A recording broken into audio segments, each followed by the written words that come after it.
Last year సరిగ్గా ఇదే సంక్రాంతికి 'వెంకీ మామ సైంధవ్' అనే సినిమాతో వచ్చారు. కాకపోతే పెద్ద ఫ్లాప్ అయితే అయింది ఆ సినిమా. కానీ ఈ ఇయర్ సంక్రాంతికి అలా జరగలేదు. అనిల్ రావిపూడి, 'వెంకీ మామ' కాంబినేషన్‌లో వచ్చిన సినిమాలన్నీ బ్లాక్ బస్టర్సే. అది కాకుండా అనిల్ రావిపూడి గారు ఇప్పటివరకు తీసిన అన్ని సినిమాలు కూడా బ్లాక్ బస్టర్సే. ఒక్క ఫెయిల్యూర్ కూడా లేని డైరెక్టర్ రాజమౌళి గారి తర్వాత మన అనిల్ రావిపూడి గారనే చెప్పుకోవచ్చు.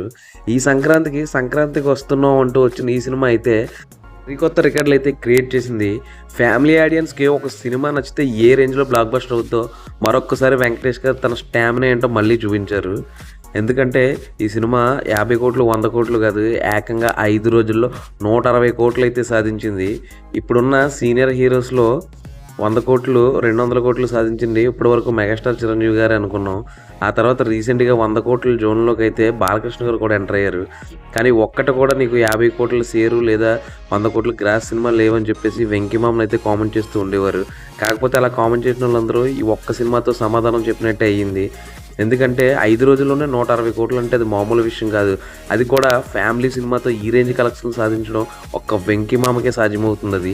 ఇది 160 దగ్గర ఆగుతుందో లేదో ఇంకా అలా కంటిన్యూ అవుతూనే ఉంటుందో వెయిట్ చేసి అయితే చూడాల్సి ఉంది. బుక్ మై షోలో ఈ సినిమాకి జరిగే బుకింగ్స్ చూస్తుంటే మతిపోతా ఉంది. ఫ్యామిలీ ఆడియన్స్ ఒక సినిమాని నెత్తిన పెట్టుకుంటే ఏ రేంజ్‌లో ఉంటుందో మనకైతే ఈ సినిమా చూస్తుంటే అర్థమవుతుంది. కంగ్రాచులేషన్స్ 'వెంకీ మామ', మీరు మరిన్ని ఇలాంటి రికార్డులన్నీ సాధించాలని కోరుకుంటున్నాం. ఇలాంటి అప్డేట్స్ కోసం సబ్స్క్రైబ్. Thank you.